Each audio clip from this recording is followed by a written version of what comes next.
E aí a Atreio fala pra ele, né? Então, todos nós vamos estar mortos, Gramon, inclusive você. Porque quando nada atingir toda a fantasia, todos nós estamos mortos. Então não tem saída pra mim. Ele fala pra Atreio, o Gramon fala pra Atreio o seguinte: a distância do Oráculo do Sul, daqui até o Oráculo do Sul, seria o tempo da vida de um homem. E o que você tem que ver, Atreio, é que é o tempo de vida da Imperatriz Criança. Então, eu não teria nem como dar esse dragão pra você nunca.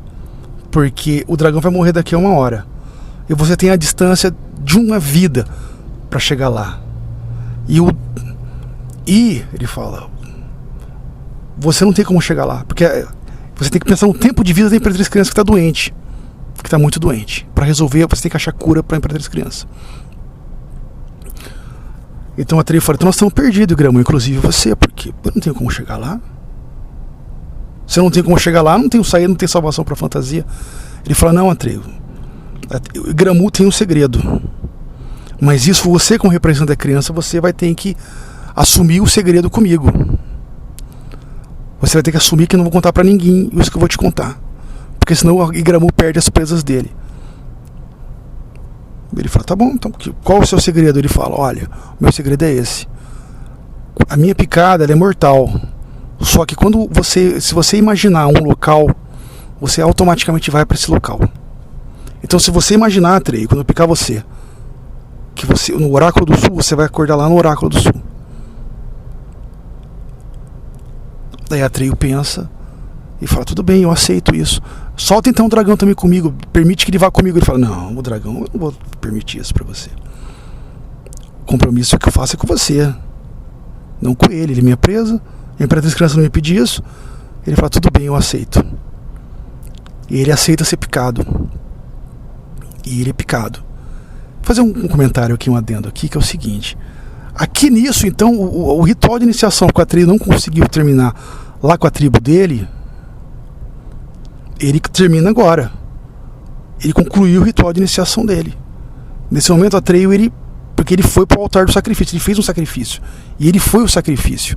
Porque praticamente isso é a representação da morte. Ele aceitou a morte em nome do reino dele. Ele então automaticamente não é mais uma criança. Atreio nesse momento ele é um homem. Ele concluiu um ritual de iniciação. Não um ritual de iniciação da tribo, mas um ritual muito mais profundo. Então Atreio é picado, que de repente ele dorme, ele desmaia e ele acorda. Então ele acorda num local, como posso dizer, montanhoso. E ele vê que o dragão está do lado dele dormindo. E o dragão tem, como eu posso dizer, bandagens, tipo como fosse, sabe? Como eu posso dizer? Folhas bem grandes cobrindo as feridas do dragão. Ele também tem onde foi a ferida dele, e outras feridas que ele tinha, certo? Cobrindo as feridas dele, com ervas. E ele sabe então que alguém cuidou dos dois. Aí ele vê uma pequena caverna. Ele chega perto dessa caverna e ele vê 2 gnomos pequenos. Aí os gnomos veem ele. E esses gnomos vão conversar com ele, que seriam 2 pequenos gnomos, que é um casal, que o gnomo, o homem seria o que se chama Engvug, e a fêmea, né, a mulher seria Ugly, enfim.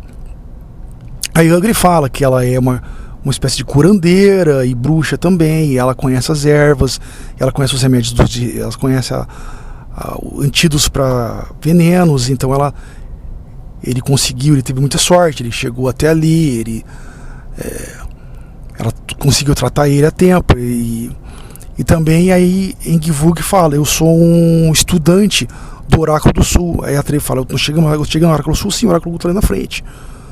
Aí o Engvug explica que tem 3 testes, que eu vou explicando os 3 testes quando a Atreio vai passar por eles. Tem 3 testes para você passar, para você entrar no Oráculo do Sul. Uma vez que você entra, passa os 3 testes, você entra. Mas ele fala: ele fala: nunca consegui. Ele escreve livros, né? Ele faz um livro está escrevendo um livro sobre o Oráculo do Sul. Mas ele fala: poucas pessoas conseguem voltar, e os que voltam do Oráculo do Sul não me contam a conversa que eles teve com o Oráculo do Sul. Ele fala: eu consigo ter uma atacada até a terceira porta, mas as pessoas que vão no Oráculo do Sul muitas vezes não me contam como é que foi. Ele fala: se você vai para o Oráculo do Sul, vou para o Oráculo do Sul, você se compromete a me contar. Ele fala: deve ter um propósito, Engi-Vug, para as pessoas não te contarem porque elas não vão para o Oráculo do Sul. Não vão, porque elas não, o que aconteceu por trás do Oráculo do Sul. Porque de repente aquilo é só para ela, ou tem um significado que para você não vai fazer sentido. Eu não posso prometer para você se eu não sei se eu poder te contar. Aí Engi-Vug se irrita, sai, aí o Ogre explica: ele não é mal, ele só tá nervoso, que é a vida dele. Enfim, aí Atreio, o dragão, ele tá dormindo. Vou fazer já vou adiantar aqui, porque depois eu vou partir para outra conversa. Depois de outras conversas com Atreio e com o dragão, ele descobre o nome do dragão, que é Falkor. Eu vou usar o nome do dragão Falkor porque é como é falado, como ele é chamado no filme, certo? Do Peter Wolfgang. Porque no livro eles colocaram o nome do livro como é o Falkor no alemão, só que eu não sei pronunciar direito esse nome em alemão. Então fica sendo Falkor, né, como é no filme, Falkor. E ele é um dragão, ele se autodenomina um dragão da sorte. E ele fala para Atreio: eu ouvi a conversa entre você e o Igramul Múltiplo, e eu entendi que se eu pensasse também, eu conseguiria fugir. Até Atreio pergunta para ele, isso foi em outro momento, tá? Mas por que você não imagina de outro lugar? Ele falou assim: não, eu queria me participar da busca junto com você. Eu me comprometo então com a causa, com essa busca, e eu me entrego para a busca. Vou fazer outra coisa que eu esqueci de comentar lá atrás. Quando Atreio foi picado por Igramul, chegou mais ou menos bem perto dele, chegou até o abismo, aquela criatura Gmorg. Então ela chegou bem perto de Atreio. Na hora que Atreio desaparece, Gmorg chega. E o Gmorg perdeu ele por coisa de segundos. Estou voltando onde eu estava aqui. Então a primeira porta, o local que o Atreio vai ter que passar se chama a Porta do Grande Enigma, né? Então tem dois pilares bem grandes. Nesses pilares tem duas esfinges e ele tem que passar por elas.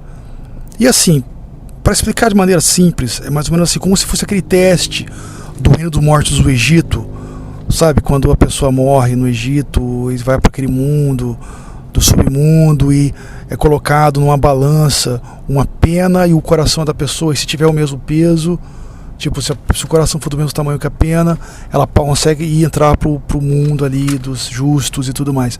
Mais ou menos isso. Só os puros de coração conseguem passar pela grande esfinge, senão a grande esfinge mata. Então quando a Atreio está cruzando ali, ele vê vários mortos, ele vê vários corpos, vários esqueletos ao longo do caminho. Mas ele acredita na causa dele, e ele passa pela Porta do Enigma. A segunda porta que o Atreio tem que passar chama-se a Porta do Espelho Mágico. E Engi-Vug explica lá atrás que muitos fogem de medo dessa porta, os que conseguem atravessar a esfinge. E aí Atreio ele vai e como se fosse assim, ele está num lugar bem gelado, totalmente de gelo, sabe? E ele vê de repente um espelho, ele vai nesse espelho. Só tem um espelho, não tem nada atrás, assim. Ele vai até esse espelho, e nesse espelho ele vê Bastian. E automaticamente Bastian vê ele. É a segunda interação que Bastian está tendo com Fantasia. Os dois se olham. Mas Atreio ele não vacila aqui, ele vai e atravessa. Bastian fica meio que chocado. Ele começa a falar: acho que eu estou vendo coisas. E faz até a gente pensar, né, em questão do subconsciente, né, porque tem um livro de um cara que chama Carl Jung, que se chama O Homem e Seus Símbolos, que ele fala sobre sonhos, essas coisas, sobre a questão do subconsciente. Tem a sombra, mas a sombra já às vezes é um aspecto assim, não é que ela é negativa, ela te mostra coisas que você não gosta, mas até para você acordar, e que você tem que abrir os olhos. Mas Atreio, ele é um personagem honrado, nobre, faz a gente pensar, mas não pode ser a sombra, mas automaticamente faz a gente pensar. É o outro lado do Bastian, Não. Ou como se os dois tivessem uma ligação entre si, porque eles se veem na porta do espelho. E aí Atreio vai e atravessa o espelho. A terceira porta chama Porta Sem Chaves. E assim, ela reage segundo a vontade do personagem. Porque é mais ou menos assim. Quando o cara chega ali, ele não sabe quem ele é, ele não sabe o que ele quer fazer, ele não sabe qual é o destino dele. E só aquele cara que realmente tem um propósito para estar ali, o propósito não é mesquinho, o propósito não é nada, como eu posso dizer, o propósito seria um propósito nobre, a porta não vai abrir. Então Atreio esquece tudo, mas a porta abre, porque ele tem um propósito, o propósito da salvação de fantasia. Então quando ele atravessa a porta, ele não sabe nem quem ele é, ele volta, ele demora um tempo ali. Quando Atreio, então, ele dá por si, ele volta a se raciocinar, ele volta, ele vê que está em volta dele como se fosse, sabe, um templo, aqueles templos gregos com colunas, certo? Existem várias colunas sacadas, um lugar bem grande, e com piscinas, assim, não piscinas, mas aquelas piscinas em volta dos templos gregos, certo? Que não é piscina, como se fosse aquelas águas que correm no meio, sabe, das colunas. E ele vê que tem uma voz que fala, né? E aí ele começa a entender que ele começa a falar, mas o ser que está falando com ele fala: eu só vou conseguir responder para você se você falar comigo na língua dele, que significa, esse ser fala em prosa, só fala em verso. Ele chegou no Oráculo do Sul. O Oráculo do Sul não é um ser, digamos assim, ele é um ser que é a palavra. E esse ser explica para Atreio o seguinte: ele tá, aquele lugar que ele está, o Oráculo do Sul, ele vive entre o mundo dos homens e o mundo de fantasia. Então, assim como a Imperatriz Criança está sendo ameaçada pelo nada, ele também está sendo ameaçado pelo nada. Atreio vê então que ele não é um ser físico. Ele é um ser feito de palavras. Ele é um ser, como posso dizer, ele é um ser que ressoa. Atreio pergunta: você é imortal? Você um dia vai deixar de existir? Ele fala: quando a palavra deixar de ser cantada ou falada, eu vou deixar de existir. E assim como a Imperatriz precisa de um novo nome, ele também precisa de uma nova criação. Só que o que o Ilala precisa o Oráculo Sul precisa de novos contos para poder continuar a existir. Porque ele depende de contos, ele depende de prosa. Ele fala: então o que a Imperatriz Criança precisa? Um novo nome. Mas quem vai dar um novo nome? Ele fala: só um filho do homem pode dar um novo nome para a Imperatriz Criança. Ele conta: os filhos do homem já vieram para a fantasia antes, mas os filhos do homem pararam de vir para a fantasia. Um filho do homem precisa vir em fantasia e dar um nome para a Imperatriz Criança. E quando o filho do homem vem e dá um nome para a Imperatriz Criança, ele consegue sanar a ferida essa doença da Imperatriz Criança, e o nada deixa de existir. E nisso o nada já está começando a dominar aquele lugar. Atreio pega e então ele cruza uma porta lá e volta.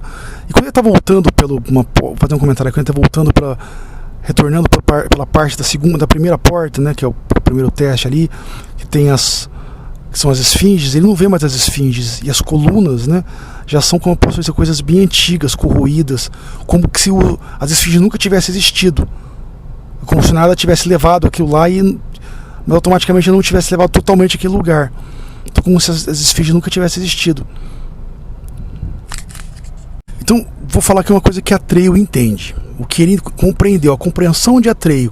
Não que esse é o caminho certo, mas o que Atreio entendeu conversando com o Oráculo do Sul é o seguinte: Atreio entendeu que ele tem que sair do mundo de fantasia e até o mundo dos homens, e no mundo dos homens trazer um filho de homem para ir para a fantasia. Essa foi a interpretação do Atreio. Então ele está cavalgando Falcor. Falcor é um dragão que voa pelos ares, estão cavalgando Falcor, e eles chegaram então à conclusão que eles precisam então cruzar as fronteiras de fantasia. Então o que o Atreio está procurando nesse momento? As fronteiras de fantasia. Porque ele precisa ir até o mundo dos homens para trazer um filho de um homem para salvar a Imperatriz Criança, correto? E então aonde ele vai? Então o que existe em fantasia, o que se chamam dos 4 gigantes de vento, que são os gigantes que comandam os pontos cardeais, que vivem numa guerra eterna de tempestades. Então o vento do norte combate o vento do sul, que combate o vento do leste, combate o vento do oeste. E quando os 4 se encontram, existe uma grande tempestade, uma grande tormenta que destrói sempre grandes reinos, até depois eles voltarem a se encontrar. Então os dois estão. Então quando os dois estão procurando esses 4 gigantes de vento, eles passam um trecho por uma hora que eles passam pelo nada, e o nada aumentou, tipo, essa espécie de buraco negro. Ele está sugando cada vez trechos maiores de fantasia. Essa interação, essa vez que Atreyu vê o nada, ele é tão grande que engoliu já reinos inteiros, regiões inteiras. Até ali, tipo, era como se fosse pequenos trechos, ou trechos, sabe, de metros, mas ali já estão falando de quilômetros e quilômetros engolidos pelo nada. Aí eles passam por esses trechos e depois eles acabam atravessando o mar, e eles encontram então os 4 gigantes de vento, que, como eu posso dizer, eles tomam formas de rostos no meio de grandes nuvens, começam a lutar entre si. E nesse meio dessa batalha, Atreyu vai com o Falcor e mostra o Auri, e ele exige: eu quero uma resposta, eu quero saber onde ficam as fronteiras de fantasia. Aí o gigante de vento responde: fantasia não tem fronteiras, não existe fronteiras em fantasia. Aí Atreyu, ele fala: quem é você que vem com o Auri e não sabe que fantasia não tem fronteira? E aí os gigantes continuam a batalha deles. E nisso o Atreyu, ele cai do Falcor e ele cai numa espécie de... Quando ele dá por si, ele está numa espécie de praia. Então o Atreyu, ele cai nessa praia e ele dá por si, ele vê que está sem um Auri, ele se sente meio perdido. Nesse lugar que ele está, grandes regiões do nada dominam a região. Ele começa a ir então em direção a uma cidade bem grande, com muralhas enormes. Ele começa a ir na sua cidade. E ele vê então que de repente está vindo uma grande multidão de pessoas fazendo barulho, gritando com tambores. Ele se esconde, e essa multidão de seres, né, de pessoas, seres fantásticos, essa multidão de seres fantásticos se precipitam no nada, numa procissão macabra. Ele olha isso, ele continua, e ele vai até essa cidade está abandonada, até de repente está de frente com uma criatura, com um lobo gigante preso dentro de preso parte por uma rede, preso dentro de uma muralha, que é o Gmorg. E aí ele pergunta: posso te ajudar a soltar você? Ele fala: não, filhinho, não vem perto de mim, porque você não pode me soltar daqui, e se você vir eu vou matar você, porque meu instinto vai matar você, por instinto eu vou te matar. E aí ele começa a falar, ele começa a conversar com a criatura, né? A criatura fala: eu tinha uma missão. A Atreyu fala: eu também tinha uma missão. E ele falou: eu falei da minha missão, ele contando, e quando eu falei da minha missão, eu vim aqui nessa cidade. Essa cidade, ele fala, eu sou um ser das trevas, e esses seres das trevas me são familiares, né? A cidade que ele está chama-se a cidade fantasma do país dos espectros, e essas são cidades de criaturas das trevas de fantasia, é a maior cidade de fantasia. E a rainha da cidade era uma rainha que se chama Gaia, uma princesa, chama Princesa Macabra, eu acho, Gaia. E Gaia recebeu o Gmorg, e Gaia sabia o que Gmorg era. Gmorg, ele vai se contando o que ele é. Ele era o que chama-se de lobisomem. Porque o que é um lobisomem dentro da história da fantasia? No mundo dos homens, ele é um homem, mas em fantasia ele é um lobo gigante. Por isso que ele é um lobisomem. E ele contando a história dele para Gaia, ele vai falando. Ele foi contando para Gaia que a missão dele era matar o escolhido da Imperatriz Criança. Então ele foi enviado para a fantasia. Ele foi enviado para matar esse escolhido da Imperatriz Criança. Então a Gaia foi mimando ele, até que a Gaia prendeu ele nessa rede mágica que ela fez e colocou ele preso na muralha. E ela falou: Gmorg, quando você luta contra essa criança, você luta contra mim também. Porque eu também sou de fantasia. E se você quer a morte dessa criança, você quer a minha morte também. E ela fala, você nunca mais vai sair daqui, por quê? Ela falou, vou me precipitar no nada com o meu povo. E você não vai concluir sua missão.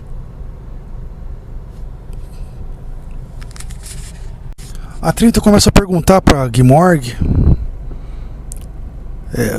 já que você vem dos filhos do mundo dos homens, por que você veio destruir? Ele quer saber por que você veio para destruir. A Gmorg fala, o que me mandou aqui foi o poder por trás dos homens, o poder das trevas por trás dos homens. O poder das trevas por trás dos homens, eles viram que existia esperança em fantasia. E o poder das trevas por trás dos homens não quer que exista fantasia. Porque quando existe fantasia, existe esperança dentro do mundo dos homens. E o poder das trevas não quer que exista esperança no mundo dos homens, porque sem esperança, a única coisa que existe no mundo dos homens é o medo. E quando o homem é dominado pelo medo, eles são fáceis de controlar. E esse poder quer controlar os homens. A tribo quer saber uma coisa, os seres que se precipitam no nada, o que acontece com eles? Gmorg fala, os seres que se precipitam no nada vão para o mundo dos homens.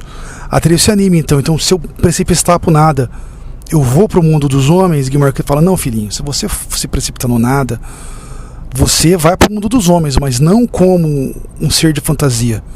Você vai com uma mentira. Você vai com uma mentira. E a mentira muitas vezes pode vir num aspecto de loucura. E você acaba sabotando o mundo dos homens. Porque o mundo dos homens é feito de ideias.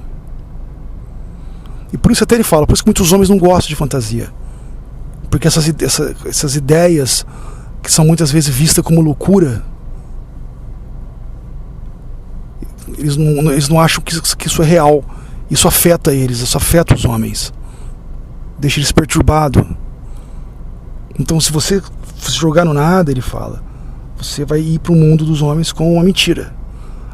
Você não vai fazer isso? Ele pergunta, não, não quero ir para o mundo dos homens com uma mentira. Atreio acaba dizendo em algum momento que ele foi o escolhido, mas que ele perdeu o Auri. E esse ser fala, mas eu te enrolei você tempo suficiente aqui pro nada cercar a cidade. Você está cercado, logo eu vou morrer, você vai morrer comigo. O ser fala. Ele fala também mais coisas, né, sobre o poder dos seres de fantasia. E porque os homens os filhos dos homens não gostam do nada. Ele fala que quando os seres de fantasia, muitas vezes até o poder por trás esse poder por trás do mal no mundo dos homens, ele quer o nada mesmo, porque o nada, quando esses seres de fantasia vão para o mundo dos homens, eles vêm desfigurados, eles vêm sem vontade própria, né? Então eles acabam causando caos no mundo dos homens. Então, e o que eles conseguem fazer? Eles convencem as pessoas a comprar o que não querem, o que não precisam, quer dizer, comprar o que não precisa, a odiar o que não conhece, acreditar acreditar na pessoa que domina, a duvidar daquelas pessoas que poderiam salvar, se fazem grandes guerras, se fazem grandes negócios, se fundam impérios, não só com isso, mas quando não existe fantasia, quando só existe o medo também por trás disso, só existe o caos por trás, onde só o medo domina. Atreio então ele descobre que por que os filhos dos homens então não vão mais para a fantasia, porque ele entende que os seres de fantasia, quando vão para o nada, para o mundo dos homens, eles criam um caos. Nesse momento, quando o Bastian está lendo o livro, ele entende que o mundo dos homens, porque o mundo dos homens está doente, porque existe uma ligação do mundo dos homens com fantasia. Ele entende que existe o ódio, a intolerância, então ele entende por quê que as coisas estão relacionadas. Então ele Bastian também começa a entender que o mundo dos homens precisa ter fantasia. Então ele entende que um filho do homem precisa ir para a fantasia, não só para curar a fantasia, mas para curar ambos os mundos. Nesse inteirinho que está acontecendo isso, Falcor ele está passando pelo mar procurando Atreio e ele vê uma luz piscar bem forte no fundo do mar. Ele suspeita que é o Auri e ele mergulha no fundo do mar. O Falkor, ele é um dragão, ele é um ser do elemento do fogo. O mar, a água praticamente mata ele, mas mesmo assim ele quase morre ali nesse sistema para buscar o Aure. Ele agarra o Aure com as garras dele e consegue depois subir de volta pro ar, e ele começa a sentir uma vontade de uma certa direção. Ele supõe que é em direção ao Atreio, e ele vai nessa direção.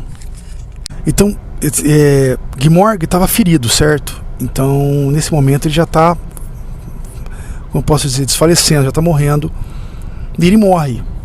Mas Atreio se compadece com a criatura, porque apesar dele ser a criatura que ia atrás do Atreio, quase matou o Atreio, que ele conta em um momento: eu quase consegui pegar você, então perto do ponto da tristeza. Ele fala, quase consegui pegar ele, depois que o Atreio fala, né, que ele era o caçador e tal. Ele se compadece e ele vai colocar então a mão em cima da cabeça dessa criatura que morreu. O Gmorg morreu. Ele vai colocar a mão na cabeça do Gmorg. Mas aí não é nem por instinto, porque a criatura está morta, mas é como se fosse por uma reação espontânea. A criatura vai e morde ele, e ele não consegue se soltar. E nessa hora o nada está cada vez mais próximo, Então é como se morto ele conseguisse já praticamente matar Atreio nesse momento. Mas ele não mata, ele tá quase morrendo ali. Falkor, ele passa por cima da cidade, ele é levado naquela região, ele sentido que tem que seguir para aquele lugar que o Aure está levando ele. E aí ele vê Atreio e ele tenta tirar Atreio, ele está desmaiado, ele tenta abrir as garras de Gmorg. Isso que ele vai tentando abrir a garra de Gmorg, o Aure bate assim de leve na cabeça do Gmorg. E no momento que o Aure bate na cabeça do Gmorg, a boca do Gmorg abre e ele consegue. Então ele coloca o Aure em volta do pescoço do Atreio. Ele acorda nesse momento e vai para cima do Falkor, e eles saem daquela cidade. Aí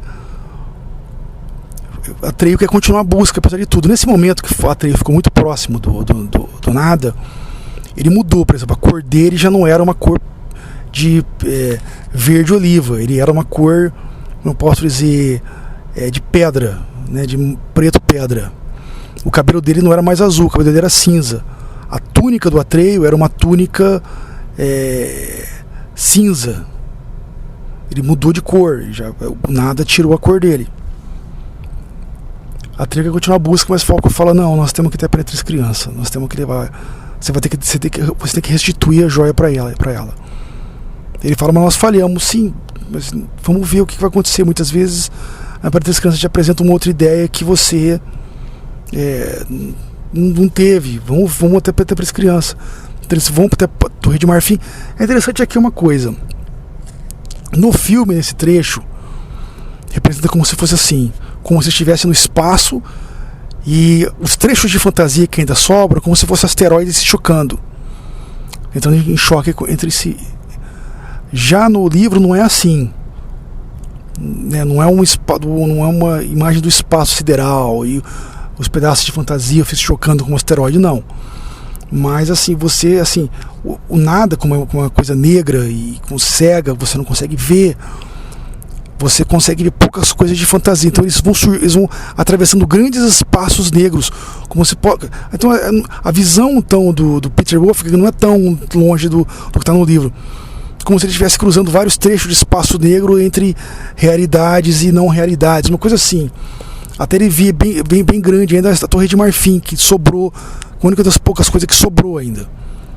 Eles vão até ali e Falkor fala: devolve antes disso, né, quando eles estão chegando, Atreio pergunta: Falkor, você já viu a Imperatriz Criança? Ele fala: já uma vez eu vi a Imperatriz Criança. Ele fala: quando ele era jovem, ele tentava engolir a lua, e aí ele caiu no pavilhão de Magnólia, na Torre de Marfim, e ela estava sentada em frente, e ela olhou para ele com os olhos dela, e dali em diante ele mudou. Ele já não era mais aquela criatura jovem, como se tivesse envelhecido assim dentro dele.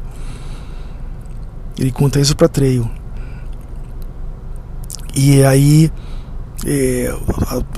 Falkor posa num local ali, e logo em seguida ele desmaia, E Atreio ele vai até o pavilhão de Magnólia, que tá, como eu posso dizer, tá meio, como posso dizer, fechado, mas surge uma escada e ele atravessa ele sobe essa escada e entra no pavilhão de Magnólia.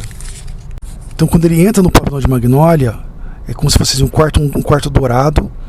Era uma cama como se fosse uma cama de pétala de rosas. E não de pétalas de rosas, de pétalas, sabe, uma câmara de pétalas. E sentado no meio dessa cama tá como se fosse uma menina de 10 anos, com cabelos brancos, olhos cor de amêndoa, vestiu uma túnica de seda branca. E essa moça, ela pergunta, né, ela fala: você retornou sua missão, Atreio? Ele fica sem jeito e fala: olha, eu falhei na minha missão, Imperatriz. E ele pega, tira o aura e devolve pra ela. Ela fala: não, Atreio, você não falhou na missão, você conseguiu sua missão. O Atreio fala: não, eu falei na minha missão. E nesse momento que ela está conversando com o Atreio, o Bastian, ele vê a Imperatriz Criança. Já é a terceira interação que o Bastian tem então com fantasia. Ele vê coisas que não estão no livro, coisas relacionadas à sobrancelha dela, coisas relacionadas ao ombro dela, como é o rosto dela, o queixo dela. E isso assusta Bastian, porque mexe com ele. Porque mexe com ele assim, ele vê que de uma maneira que ela olhou para ele de volta, ele sente isso, o olhar dela dentro dele. Isso mexe com ele. Ela fala: você teve sucesso, Atreio. Atreio fala: não consegui ir até o mundo dos homens. Eu teria que trazer um homem pra cá, mas eu não sei como trazer um homem pra frio de homem pra cá. Ela fala: não, porque você fez o que precisava. Você precisava, o que você fez vai trazer um menino pra cá. E ele viu tudo o que você fez. Ele estava com você quando você estava no Pântano da Tristeza. Ele chorou com você quando Artax morreu. Ele foi o grito de horror dele que você ouviu quando você viu o Igramu morrendo. Ele falou: você viu isso tudo também? Ela falou: eu só não vi você quando você caiu do Falcor depois você conversou com os 4 gigantes do vento, porque quando você estava usando o Aura eu vi tudo. Aí ele conta pra ela o que aconteceu nesse momento. E ela fala, mas assim, o Atreio, ele fica um pouco chateado. Ele fala: então você sabia de tudo isso? Ela fala: eu sabia de tudo isso. Ele fala: então pra você pouco me importa tudo que eu passei, tudo que eu sofri. Ela fala: não, Atreio, mas você precisava passar por isso, porque senão não existia salvação pra fantasia. Porque foi tudo isso que você passou que permitiu você entrar em contato com o Filho de Homem para ele poder vir pra cá. Você não passou tudo isso em vão, tudo isso tem um significado. Se você não passasse por tudo isso, ele não viria. Aí Atreio, ele entende isso e aceita. Mas isso, nesse meio tempo ainda, fantasia continua se desfazendo, fantasia continua sendo destruída. Aí Atreio pergunta: escuta, e cadê ele? Ela fala: ele devia estar aqui já. Ela fala: mas o que ele precisa fazer? Ele precisa dizer meu nome. Ele sabe o nome? Ele sabe o nome, ela fala. Ele já escolheu o nome que ele vai dar pra mim. Aí ele pergunta: mas por que ele não vem? Ela fala: ele não vem porque ele não entendeu que ele faz parte da História Sem Fim. Ele já faz parte da História Sem Fim, mas ele ainda não entendeu isso. E nisso a fantasia continua sendo destruída. A Torre de Marfim começa a ser destruída nesse período. E ela fala: eu vou ter que tomar atitudes que eu não queria ter que tomar. Eu vou ter que tomar uma atitude que é desnecessária. Eu acho desnecessária, mas eu vou ter que tomar, porque ele não vem. Ele se recusa a vir. E nisso o Bastian tá falando: não é de mim, isso não é possível, essas coisas não existem. E recusa, e não se movimenta. E aí ela fala: eu vou ter que então tomar, que eu tenho um último recurso, que eu vou ter que usar um último recurso. A Atreio fala: você quer que eu vá com o Falcor, você vá conosco? Ela fala: não, Atreio, você fez o que você tinha que fazer, você completou a sua jornada, você descansa. Quando ela fala isso, ele desmaia. Mas antes dele desmaiar, ela fala: você vai para um lugar de repouso agora, você e o Falcor vão ser levados para um lugar de repouso. Aí ele desmaia e ela vai até uma leiteira Nessa liteira, como se fossem servos gigantes invisíveis, carregam ela, certo? Ela entra nessa liteira e esses servos carregam ela através dessa paisagem do nada que eu relatei.